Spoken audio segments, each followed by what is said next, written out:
Reboisasi hutan, seremonial, dan kenyataan pahit. Tahukah kamu, setiap tahun jutaan pohon ditanam, acara peresmian diadakan dan disiarkan di televisi. Tapi hutan alam tetap menyusut. Kita melihat senyum, kita melihat kamera, kita melihat bibit kecil ditanam. Tapi apakah kita melihat hutannya hijau kembali? Atau kita hanya melihat panggung indah yang dirancang untuk menenangkan publik? Indonesia disebut paru-paru dunia, tapi juga mesin ekspor komoditas. Pertanyaannya sederhana, apakah kita sedang memulihkan hutan atau memperbaiki citra pemerintah?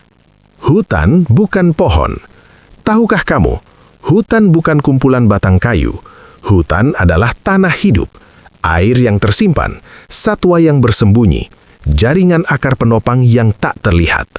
Menanam 1000 bibit tidak otomatis mengembalikan hutan yang hilang puluhan tahun.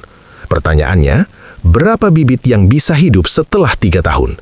Berapa yang dirawat? Berapa yang mati tanpa pernah dihitung? Ya, tidak pernah ada datanya. Dan angka tanam tidak sama dengan angka tumbuh. Seremonial dan realita. Tahukah kamu, kenapa seremonial tanam pohon sering dilakukan saat hari besar? Hari lingkungan, hari kemerdekaan, kunjungan pejabat, drone terbang, spanduk terbentang, target diumumkan. Tapi setelah kamera mati, siapa yang kembali ke lokasi? Siapa? Siapa yang memastikan pohon itu bertahan? Siapa?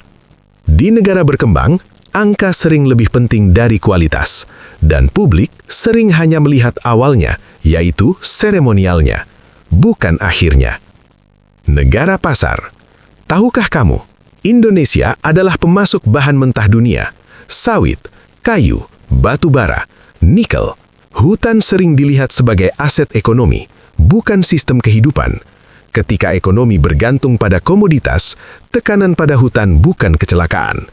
Itu konsekuensi. Bukan karena rakyat membenci hutan, tapi karena sistem di negara ini mendorong eksploitasi. Pertanyaannya, bisakah negara yang hidup dari ekspor bahan mentah benar-benar melindungi hutannya? Atau reboisasi hanya menjadi penyeimbang moral yang bobrok? Kontradiksi. Tahukah kamu, satu tangan menanam, tangan lain menebang. Kita kampanye hijau, tapi izin pembukaan lahan tetap berjalan. Reboisasi naik, deforestasi tetap ada. Ini bukan soal individu, ini soal arah kebijakan. Negara berkembang terjebak dilema. Butuh pertumbuhan, butuh investasi, butuh lapangan kerja, tapi juga ingin terlihat ramah lingkungan. Dan seringkali yang dipilih adalah kompromi. Akar masalah.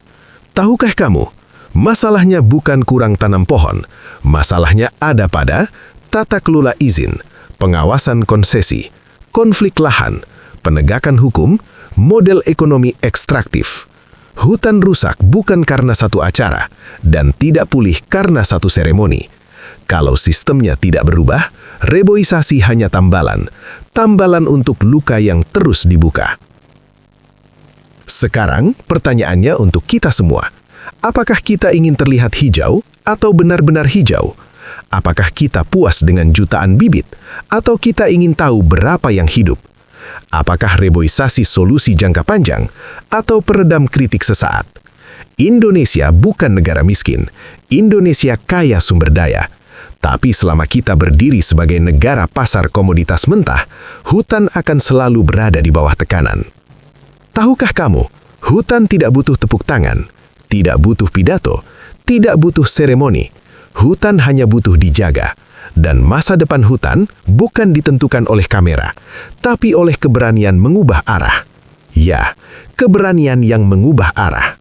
Kalau kamu mau konten yang tidak hanya bicara permukaan, subscribe. Di sini kita tidak hanya melihat seremoni, kita bedah sistemnya. Tulis di komentar, reboisasi ini solusi atau ilusi? Like, komen, subscribe, @gladiator_neraka. Karena kebenaran tidak selalu nyaman, tapi harus disuarakan.